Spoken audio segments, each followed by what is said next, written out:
여러분 안녕하세요, 케이지입니다. 주간 김효캐 90호 지금 바로 시작합니다. 고고고!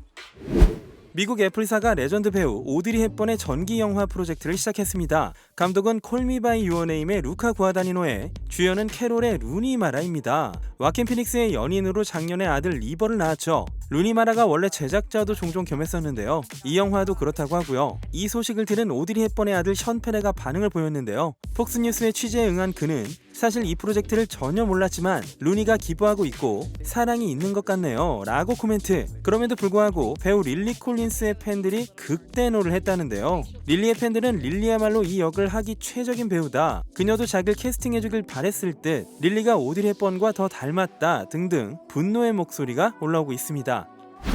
그레이 아나토미의 엘렌 폼페오와 덴젤 워싱턴이 사이가 나빴던 거 알고 계셨나요? 사실 덴젤 워싱턴이 그레이 아나토미 에피소드의 감독이었거든요. 아무튼 이걸 처음으로 고백한 쪽은 엘렌이었습니다. 지난 9월 인터뷰 때 말하길, 드라마 촬영 시 사과할 때는 나를 봐, 날 보라고 라는 대사를 애드립을 섞어서 쳤는데 감독인 덴젤 워싱턴이 극대노하면서 내가 감독이야, 배우한테 지시하는 건 나라고 이렇게 이야기했다고 합니다. 그 다음 촬영을 마치고 엘렌은 덴젤에게 불려갔고 자기도 열을 받아서는 당신이나 제 말을 들어요. 이건 내 드라마고 내 현장이에요. 누구한테 하는 소리예요. 화장실 위치도 모르면서 라고 맞받아쳤다고 합니다. 그러던 중 얼마 전 신작 영화를 홍보하던 덴젤 워싱턴이 인터뷰 중에 이 건에 대한 질문을 받자 얼버무리는 듯 하더니 몇 초 텀을 두고 지금은 잘 지내고 있습니다 라고 덧붙였습니다. 엘렌도 딱히 덴젤을 적대시해서 그런 건 아니었다고 말했죠. 틱톡 팔로워 8,600만 명을 자랑하는 에디슨 레이가 인플루언서들의 수입을 얼추 밝혀서 화제네요. 얼마 전 데이비드 브릭의 팟캐스트에 나온 그녀는 인플루언서들이 얼마를 버는지 간접적으로 시인을 하는데요. 데이비드 브릭이 말하길, 틱톡은 영상을 하나 올릴 때마다 수익을 얻을 수 있다. 예를 들어 이만큼 재생됐는데 에디슨 레이는 45,000달러, 그러니까 하나 5,300만원 정도를 버는구만. 그런데 만약 30번 올렸으면 135만 달러를 번다는 계산을 누구나 할 수 있잖아 라고 지적하자 에디슨 레이는 그렇게 돈을 벌 수 있는 건 자신이 브랜드화 되었을 때뿐이라고 설명을 보탰습니다. 에디슨 레이의 한 해 연간 수입이 850만 달러, 한화 100억이었습니다. 뿐만 아니라 넷플릭스 영화에도 출연하고 의류기업 아메리칸 이글로부터 스폰도 받고 화장품도 프로듀스하고 있으니 실제로는 더 큰 액수겠죠. 에디슨 레이의 말에 따르면 틱톡에 링크를 붙여 올리는 걸 5번만 해도 100만 달러를 넘게 버는 사람도 있다고 합니다. 숀 멘데스와 카밀라 카베오가 헤어지고 2달 만에 마이애미에서 재회했다고 합니다. 이렇게 카메라에 포착이 됐죠. 공원주의를 골든 리트리버 타잔을 데리고 산책했다고 하는데요. 앞으로는 친구로서 그리고 타잔의 주인으로서 때때로 만날 기회가 있지 않을까 싶네요.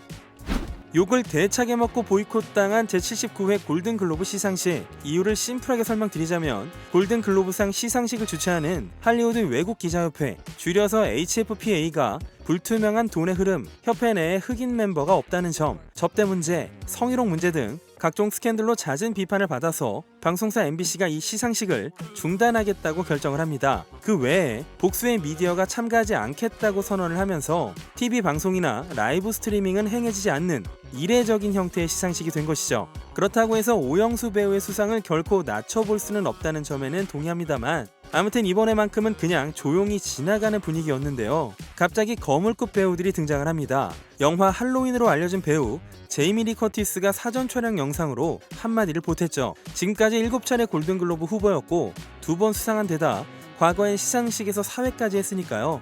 좀 상징적이긴 합니다. 제이미는 HFPA가 매년 상당 액수의 기부금을 내고 있는 등의 활동 사례를 언급, 그들을 지지하고 함께 일어나고 싶었다며 지금 비판을 받고 있는 협회를 서포트하는 이유를 밝혔고요. 그 다음은 아놀드 슈워제네거도 등장. 그들은 예술과 창의성을 지원하기 위해 삶의 모든 분야, 세계의 모든 곳에서 새롭고 다양한 목소리를 들어야 한다. 나는 그 혜택을 받은 사람이다 라며 비판을 받고 개혁에 임하는 협회를 칭찬하는 모습을 보였습니다. 벤 애플렉의 밈인 새드 애플렉 다들 아시죠? 이건 벤이 과거에 인터뷰를 하던 중 지었던 외롭고 슬퍼 보이는 그의 표정을 따서 만들어진 건데요. 지금도 구글에 새드 애플렉이라고 치시면 잔뜩 나옵니다. 그런 가운데 얼마 전 LA타임즈와의 인터뷰에서 벤 애플렉은 자신은 한때 무례하고 경솔하고 무뚝뚝했는데 정신적으로 힘든 시기를 겪었고 달라졌다. 그러니까 지금은 주위에서 내게 가졌던 인상과 나 자신은 다르다고 생각하고 있는데 내 아이들이 커서 인터넷에서 날 발견하게 되는 건 별개가 아닌가. 새드 애플렉도 재밌긴 한데 애들이 보면 아빠에게 무슨 슬픈 일이라도 있었나 걱정하게 만들 수 있다. 그게 좀 힘들 것 같다 라고 밝혔습니다. 넷플릭스 퀸스 갬빗의 아냐 테일러 조이가 아주 편안한 평상복으로 친구와 걷는 모습이 포착되었습니다. 현지 시간 1월 9일 LA에서 특히 연예인들이 자주 이용한다는 카페 그래티튜드에서 친구와 온리 채식으로 점심을 먹었던 아냐. 방금 막 운동을 마친 상태로 뉴발란스 상의의 검정 레깅스 차림이었죠. 그러다가 구름 과자를 아주 맛있게 피우는 모습을 보여줬습니다. 고화 성배우 이후로 정말 한대 빵. 얼마 전 마이애미에서 함께 있는 모습이 목격되며 사귄다는 썰이 급부상한 전 까녜 현예와 줄리아 폭스. 1월 1일엔 레스토랑에서 디너를 즐기고 1월 4일엔 브로드웨이에서 슬레이브 플레이라는 작품을 관람했죠. 줄리아 폭스는 모델로 활약하다 2019년 영화 언컷 잼스에 출연하고 배우로 활동 중이죠. 2018년엔 조종사와 결혼하고 2021년 1월 아들을 낳았지만 남편과는 결별하고 말았습니다. 그런데 어째 얘가 줄리아에게 패션 조언을 하고 있다는 소문이 돌고 있습니다. 어딘가 모르게 전처 킴과 비슷한 스타일이 되어가고 있는 건데요. 킴 역시 얘와 결혼 후에 패션이 격변했었기 때문입니다. 덧붙여서 얘가 이번 데이트에 자기 전속 카메라맨을 대동하고 있었던 걸 보면 줄리아와의 데이트 모습을 멋지게 보여서 킴을 질투시키고 싶어 한다는 생각이 있는 건 아닌가 라는 소문 또한 돌고 있습니다. 미국 최고의 관종 유튜버 로건 폴이 포켓몬 카드 의혹에 휩싸였습니다. 지난달 로건 폴은 자기 트위터로 포켓몬 카드의 초판 박스를 손에 넣기 위해 350만 달러라는 엄청난 거금을 썼다는 걸 알려서 화제가 됐죠. 이 카드 박스셋을 두고 미개봉, 영락없는 진품이라고 굳게 믿었던 로건이었지만 전문가 및 덕후들은 이에 의문을 제기하고 있는 중입니다. 포켓몬 전문 온라인 미디어인 포켓비치는 로건이 구입한 포켓몬 카드를 조사해보니 상자에 사용되고 있던 테이프나 제품 코드 등 몇 개의 의심스러운 점을 발견했다는데요. 포켓비치 측은 이 카드박스가 캐나다 경매 사이트에 처음 출품된 게 2021년 3월 29일이었고 희망자는 10일간 입찰을 할 수 있었는데 판매자 리뷰가 거의 없었고 설명문의 문법에도 실수가 많이 보였으며 출품자가 제품의 이력을 은폐했을 뿐만 아니라 출품 직전에 이름을 변경한 사실도 드러났다고 밝혔습니다. 이에 따라 로건은 카드를 시카고에 있는 베이스볼 카드 익스체인지에 가져와서 진위를 가리겠다며 이 업체가 예전에도 포켓몬 카드 진품 감정을 한 적이 있다고 밝혔지만 포켓비치는 포켓몬 카드 감정사로는 전혀 알려져 있지 않다고 지적을 했습니다. 2320만 명의 유튜브 구독자를 자랑하는 로건 폴은 작년에도 포켓몬 카드에 200만 달러, 한화 24억을 썼다고 밝혔죠. 그리고 결국 이걸 참다 못해 언박싱하는 영상을 올렸죠. 심지어 베이스볼 카드 익스체인지 멤버도 입회하에 뜯습니다. 분명히 변조의 의심은 없다고 합니다만 로건 폴은 맨정신으로는 안 되겠는지 술을 마시고 있고 열었는데 전원 굳어버립니다. 상자가 너무 팽창되어 있었고요. 진품이 아니었던 것이죠. 그래서 열어보니 G.I. 조의 트레이딩 카드가 들어있었습니다. 이건 포켓몬 카드 역사상 최악의 사기다 라며 모두 분노. 이렇게 비극적인 마무리.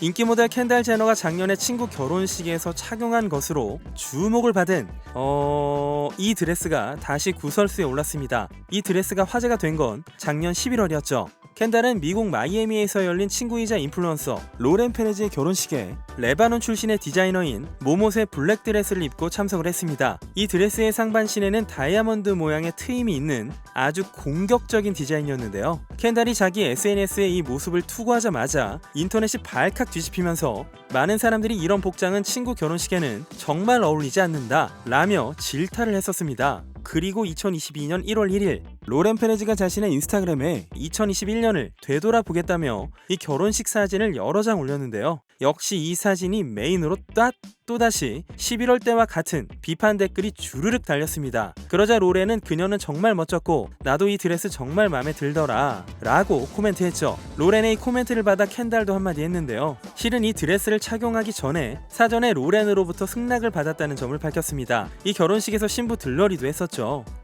배우 산드라 블록이 넷플릭스를 극찬했습니다. 요즘 영화 제작자로도 활동하는 산드라는 2018년 서스펜스 스릴러 버드박스, 2021년 휴먼 드라마 언포기버블 이렇게 두 작품을 냈습니다. 그리고 얼마 전 산드라는 한 인터뷰에서 넷플릭스는 아티스트에게 친절하다. 게다가 여성인 내가 지금도 현역으로 일을 계속할 수 있다니 누가 상상할 수나 있었겠는가? 라고 말했는데요. 산드라는 작년 넷플릭스 사상 최대 히트를 기록한 한국 드라마 오징어 게임에 대해서도 만약 넷플릭스가 없었으면 오징어 게임이 사회 현상에까지는 이르지 못했을 것이다. 다른 국가의 사람들이 만든 작품이 또 다른 나라의 사람들에게 제공되는 경우가 10년 전에 비해 현격하게 늘었다. 작품을 보거나 이야기를 나누는 것만으로 사람들이 하나가 될 수 있다고 생각한다. 라며 넷플릭스 예찬을 펼쳤습니다.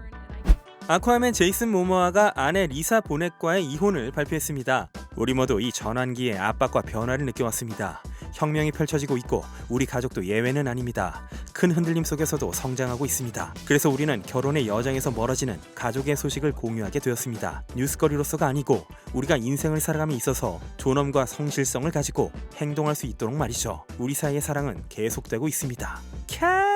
아니 근데 이혼의 원인은? 거론되지 않았지만 완전 인꼬 부부로 불려온 제이슨과 리사의 이혼에 팬들은 충격에 빠졌습니다. 제이슨 모모아가 79년생이고 리사 보넷이 67년생인데요. 리사가 배우로도 활동을 했었죠. 좀 오래된 영화지만 토니 스콧 감독의 수작 에너미 오브 스테이트에도 출연한 바가 있었죠. 아무튼 제이슨 모모아는 리사의 진짜 팬이었고 오랜 구애 끝에 결혼에 이르렀는데요. 리사는 1987년에 레니 클라비츠와 결혼해서 1988년에 조이 클라비츠를 낳습니다. 3월에 개봉하는 더 배트맨의 캐트우먼이죠. 1993년엔 이혼을 했고 제이슨과 리사 두 사람이 사귀기 시작한 게 2005년, 2007년부터는 결혼했다는 소문이 돌았고 2007년에 딸, 2009년에 아들을 낳습니다. 하지만 사실 2017년 10월에 혼인신고를 했고요. 비밀 결혼식을 올린 바가 있습니다.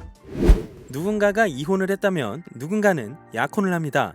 메간 폭스와 머신건 켈리가 마침내 약혼을 발표했습니다. 메간은 인스타에 나무, 마법, 아픔, 희생, 카르마 등등의 어휘가 가득한 시적인 소감을 올렸는데요. 여기 보시면 서로의 피를 마셨다는 표현도 쓰여 있군요. 켈리가 무릎을 꿇고 청혼하는 모습이 담겨있는 동영상 속에서 메간은 무척 감격한 듯 보이죠. 켈리는 메간이 끼고 있는 약혼 반지의 짧은 동영상을 인스타에 올렸는데요. 주얼리 디자이너 스테판 웹스터와 켈리가 함께 디자인했다고 하네요. 가격은 한화 4억 5천만 원입니다. 원디렉션의 멤버였던 제인이 데이트 앱에 등록했다는 소문이 돌고 있습니다. 제인이 등록했다고 의심되는 앱이 우플러스라는 건데요. 이 앱은 통통한 사람들이 사랑을 찾아 즐길 수 있는 데이트 앱이라고 합니다. 여기서 이런 인물이 발견이 되는데 프로필상의 이름은 제드, 위치는 필라델피아로 되어 있었습니다. 이 앱으로 계정을 만들기 위해서는 얼굴을 토대로 본인 인증을 해야 한다고 하는데요. 제인이 2016년 빌보드와의 인터뷰에서 조금 통통한 여자를 좋아한다 라고 밝혀서 팬들은 합리적인 의심을 하는 중입니다.